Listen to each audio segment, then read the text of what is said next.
2026 ಜನವರಿಯ ಕೊನೆಯ ರಾಶಿ ಮೀನ ರಾಶಿ. ಈ ಮೀನ ರಾಶಿಯ ಮಾಸ ಭವಿಷ್ಯ ಹೇಗಿದೆ ಅಂತ ತಿಳ್ಕೊಳ್ಳೋಣ ಬನ್ನಿ. ಇಷ್ಟೊತ್ತು ಕುಂಭರಾಶಿಯ ಒಂದು ಮಾಸ ಭವಿಷ್ಯ ತಿಳಿಸ್ಕೊಟ್ರಿ. ಹಾಗೆ ದ್ವಾದಶ ರಾಶಿಗಳ ಪೈಕಿ ಕೊನೆಯ ರಾಶಿ ಮೀನ ರಾಶಿ. ಸೊ ಮೀನ ರಾಶಿಯ ಒಂದು ಮಾಸ ಭವಿಷ್ಯ ಹೇಗಿದೆ ಅಂತ ತಿಳಿಸ್ಕೊಡಿ. ಖಂಡಿತವಾಗ್ಲು ನೋಡಿ, ಮೀನ ರಾಶಿನಲ್ಲಿ ಶನಿ ಸ್ಥಿತನಾಗಿದ್ದಾನೆ. ಈಗ ಮೀನ ರಾಶಿಯವರಿಗೆ, ಮೇಷ ರಾಶಿಯವರಿಗೆಲ್ಲ ಏನ್ ಆಲೋಚನೆ, ಏನು 7.5 ಬಂದಿದೆ, ಲಗ್ನದಲ್ಲೇ ಶನಿ ಇದ್ದಾನೆ, ತುಂಬಾ ಕಷ್ಟ ಅಂತ. ಖಂಡಿತವಾಗ್ಲು ಮೀನ ರಾಶಿಯವ್ರು ಈ ಮಾತನ್ನ ಹೇಳಲ್ಲ. ಯಾಕೆ ಅಂತಂದ್ರೆ ಖಂಡಿತವಾಗ್ಲು ಅವ್ರಿಗೆ ಟೈಮ್ ತುಂಬಾ ಚೆನ್ನಾಗಿದೆ, ಒಳ್ಳೆ ಸಮಯ ಕೂಡ ಬಂದಿದೆ. ಖರ್ಚು ಜಾಸ್ತಿ ಆಗ್ತಿದೆ ಅನ್ನೋದು ಬಿಟ್ರೆ ಅವ್ರಿಗೆ ಒಳ್ಳೆ ಅದೃಷ್ಟಕರವಾದ ಒಂದು ಸಮಯ ಇದು. ಸೊ ನೋಡಿ, ಈಗ ಲಗ್ನದಲ್ಲೇ ಶನಿಯ ಸಂಚಾರ ಇದೆ ಅಂದ್ರೆ ಇವ್ರಿಗೆ 11ನೇ ಮನೆ ಅಧಿಪತಿ ಮತ್ತು 12ನೇ ಮನೆ ಅಧಿಪತಿನೂ ಆಗಿ ರಾಶಿನಲ್ಲಿ ಪ್ರವೇಶ ಮಾಡಿರೋದ್ರಿಂದ ಇವ್ರಿಗೆ ಏನಂದ್ರೆ ಸ್ವಲ್ಪ ಒಂದು ಚಾಲೆಂಜಿಂಗ್ ಟೈಮ್ ಇದು. ಅಂತಂದ್ರೆ ಇವ್ರಿಗೆ ಸ್ವಲ್ಪ ಇವ್ರಿಗೆ ಶತ್ರುಗಳು ಯಾರು, ಜೀವನದ ಪಾಠ ಹೇಗೆ ಅನ್ನೋದನ್ನ ಕಲಿಸ್ಕೊಟ್ಟು ಹೋಗ್ತಾನೆ ಶನಿ ಗ್ರಹ. ಅದೃಷ್ಟನು ತಂದ್ಕೊಡ್ತಾನೆ, ಹಾಗೆ ಖರ್ಚುನು ಕೂಡ ಜಾಸ್ತಿ ಮಾಡ್ತಾನೆ. ಮತ್ತೆ ಇವ್ರಿಗೆ ಸ್ವಲ್ಪ ಸೋಂಬೇರಿತನನು ಬೀಳಿಸ್ತಾನೆ, ಹಾಗೆ ಕೆಲಸಗಳನ್ನ ಆಪರ್ಚುನಿಟೀಸ್ ನ ಕೊಡ್ತಾನೆ. ಎಲ್ಲ ಮಿಕ್ಸ್ ಆಗಿರುತ್ತೆ. ಸೊ ನಾವ್ ಅದನ್ನ ಹೆಂಗ್ ತಗೊಂಡ್ ಹೋಗ್ತೀವಿ ಅನ್ನೋದ್ರ ಮೇಲೆ ಡಿಪೆಂಡ್ ಆಗುತ್ತೆ ಅವ್ರ ಜೀವನ ಅವ್ರ ಹೆಂಗ್ ಸುಧಾರಿಸ್ಕೊಂತಾರೆ ಅಂತ.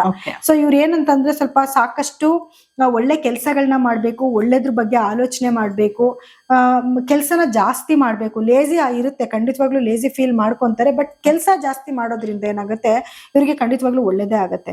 ಇನ್ನು ಇವ್ರಿಗೆ 4ನೇ ಮನೆಯಲ್ಲಿ ಗುರು ಸಂಚಾರ ಇರೋದ್ರಿಂದ ತಾಯಿಯ ಆರೋಗ್ಯದಲ್ಲಿ ತುಂಬಾ ಒಂದು ಏಳಿಗೆಯನ್ನು ನೋಡ್ಬೋದು.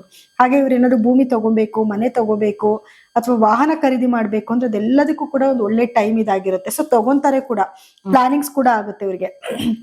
ಇನ್ನ ಇವ್ರಿಗೆ ಕೇತುವಿನ ಸಂಚಾರ ಅಂತ ನೋಡಕ್ ಬಂದಾಗ 6ನೇ ಮನೆಯಲ್ಲಿ ಕೇತುವಿನ ಸಂಚಾರ ನಡೀತಿದೆ. ಸೊ ಇದರಿಂದ ಏನಾಗುತ್ತೆ, ಇವ್ರಿಗೇನು ಕೋರ್ಟಲ್ಲಿ ಕೇಸ್ಗಳಿತ್ತು ಅಂದ್ರೆ ಅದು ಬೇಗ ಸಾಲ್ವ್ ಆಗ್ತಾ ಹೋಗುತ್ತೆ.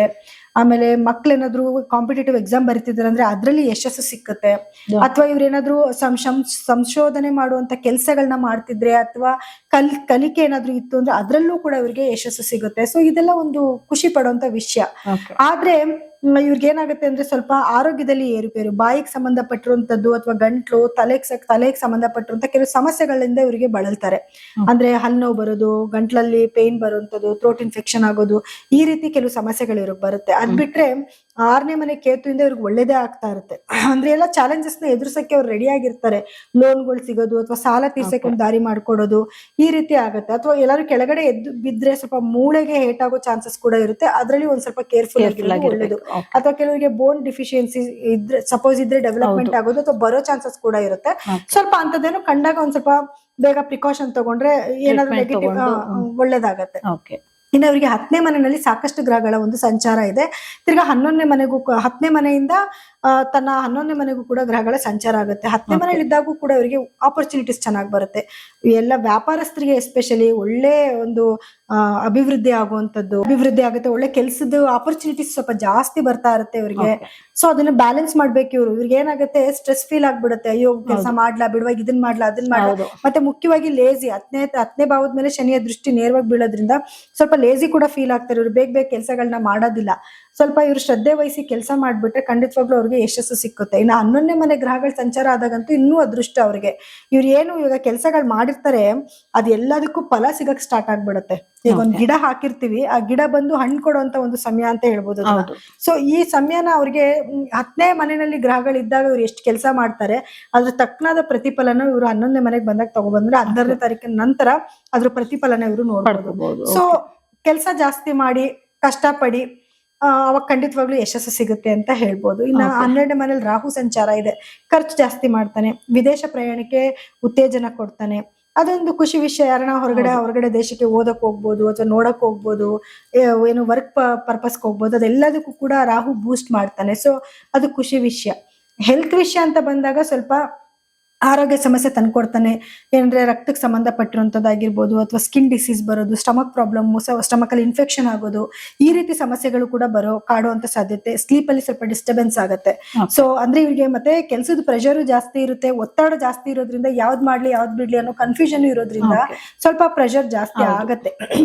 ಸೊ ಇದಕ್ಕೆಲ್ಲ ಪರಿಹಾರವಾಗಿ ಏನ್ ಮಾಡ್ಕೊಬೇಕು ಅಂದ್ರೆ ಇವರು ಪ್ರತಿ ಶನಿವಾರ ದಿವಸ ಎಣ್ಣೆ ಹಚ್ಕೊಂಡು ಸ್ನಾನ ಮಾಡ್ಬೇಕು. ಮತ್ತೆ ಸಾಧ್ಯ ಆದಷ್ಟು ಕೈಲಿ ದಾನ ಧರ್ಮನ ಮಾಡ್ಬೇಕು. ಯಾವ್ದಾದ್ರೂ ಬಡ ವಿದ್ಯಾರ್ಥಿಗಳಿಗಾಗಿರ್ಬೋದು ಅಥವಾ ಯಾರಿಗಾದ್ರೂ ತುಂಬಾ ಕಷ್ಟದಲ್ಲಿರೋರಿಗೆ ಏನ್ ಬೇಕಾದ್ರೂ ಇವ್ರ ಕೈಲಿ ಸಾಧ್ಯ ಆಗೋದನ್ನ ಇವ್ರೊಂದ್ ಸ್ವಲ್ಪ ದಾನ ಧರ್ಮ ಮಾಡ್ಬೇಕು. ಸೊ ಇದರಿಂದ ಸ್ವಲ್ಪ ಇವರಿಗೆ ಅನುಗ್ರಹ, ಶನಿಯ ಅನುಗ್ರಹ ಚೆನ್ನಾಗಿರುತ್ತೆ. ಮತ್ತೆ ಗುರುನು ಒಳ್ಳೆ ಪ್ಲೇಸ್ಮೆಂಟ್ ಅಲ್ಲಿ ಇರೋದ್ರಿಂದ ಗುರುಗಳ ದೇವಸ್ಥಾನಕ್ಕೆ ಹೋಗೋದು, ಕಡಲೆಕಾಳಿಂದ ಮಾಡಿರುವಂತ ಖಾದ್ಯಗಳನ್ನ ಸೇವನೆ ಮಾಡುವಂತದ್ದು, ಇದೆಲ್ಲ ಮಾಡೋದ್ರೆ ಗುರುವಿನ ಅನುಗ್ರಹ ಇವರಿಗೆ ತುಂಬಾ ಚೆನ್ನಾಗಿರುತ್ತೆ. ಸೊ ಸ್ವಲ್ಪ ದುರ್ಗಾದೇವಿ ಆರಾಧನೆ ಮಾಡೋದು, ದುರ್ಗಾದೇವಿ ದೇವಸ್ಥಾನಕ್ಕೆ ಹೋಗೋದು, ಇದನ್ನು ಕೂಡ ಇವ್ರು ಮಾಡ್ಕೊಬೇಕಾಗತ್ತೆ. ಹಾಗೆ ಗುರುಗ್ ಸಂಬಂಧಪಟ್ಟಿರುವಂತ ಕೆಲವು ಕ್ರಿಸ್ಟಲ್ಸ್ ನ ಅವ್ರು ವೇರ್ ಮಾಡೋದ್ರಿಂದ ಅಥವಾ ಬ್ರೇಸ್ಲೆಟ್ ನ ಹಾಕೊಳ್ಳೋದ್ರಿಂದನೂ ಕೂಡ ಅವ್ರಿಗೆ ಇನ್ನೊಂದಷ್ಟು ಅದೃಷ್ಟ ಚೆನ್ನಾಗಿರುತ್ತೆ. ಯಾಕಂದ್ರೆ ಇವ್ರಿಗೆ ರಾಶಾಧಿಪತಿನ ಆಗಿ ಒಳ್ಳೆ ಮನೆಯ ಸಂಚಾರ ಇದೆ. ಇನ್ ಮುಂದಕ್ಕೆ 4ನೇ ಮನೆಯಿಂದ 5ನೇ ಮನೆ 6ನೇ ಮನೆಗೂ ಗುರುವಿನ ಸಂಚಾರ ಆಗುತ್ತೆ. ಸೊ ಅದರಿಂದ ಇನ್ನೊಂದಷ್ಟು ಅದೃಷ್ಟ ಅವ್ರಿಗೆ ಚೆನ್ನಾಗಾಗುತ್ತೆ. ಓಕೆ, ನೋಡಿದ್ರಲ್ಲ ವೀಕ್ಷಕರೇ, 2026 ಜನವರಿ ತಿಂಗಳ ದ್ವಾದಶ ರಾಶಿಗಳ ಮಾಸ ಭವಿಷ್ಯ ಹೇಗಿತ್ತು ಅಂತ. ಕೊನೆಯಲ್ಲಿ ಒಂದು ವಿಚಾರನ ನಾನು ಹೇಳ್ಬೇಕು. ಏನಂತಂದ್ರೆ ನೋಡಿ, ಇವಾಗ ನಾನು ದ್ವಾದಶ ರಾಶಿಗಳ ಬಗ್ಗೆ ನಾನು ಎಲ್ಲ ಹೇಳಿದ್ದೀನಿ.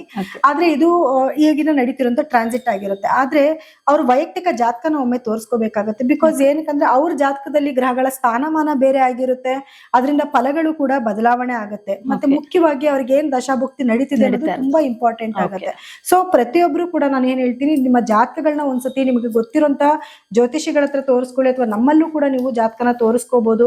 ನಿಮ್ಗೆ ಏನಾದ್ರು ಅಪಾಯಿಂಟ್ಮೆಂಟ್ ಬೇಕಿತ್ತು ಅಂದ್ರೆ ಅಲ್ಲಿ ಕೆಳಗಡೆ ಸ್ಕ್ರೋಲ್ ಆಗ್ತಿರೋ ನಮ್ಮ ನಂಬರ್ಗೆ ಕರೆ ಮಾಡಿ ಕೂಡ ನೀವು ನಿಮ್ಮ ಜಾತಕಗಳನ್ನ ಪರಿಶೀಲನೆ ಮಾಡಿಸ್ಕೋಬಹುದು. ಇದರಿಂದ ಏನಾಗುತ್ತೆ, ಈ ವ್ಯತ್ಯಾಸ ಆಗಿರೋದು ಕೂಡ ಅವ್ರಿಗೆ ಅರ್ಥ ಆಗುತ್ತೆ. ಓಕೆ, ಸೊ ಈ ಕಾರ್ಯಕ್ರಮನ ಇಷ್ಟೋ ತನಕ ಎಲ್ಲರೂ ನೋಡಿದ್ದಕ್ಕೆ ಎಲ್ಲರಿಗೂ ಕೂಡ ನನ್ನ ಧನ್ಯವಾದಗಳು.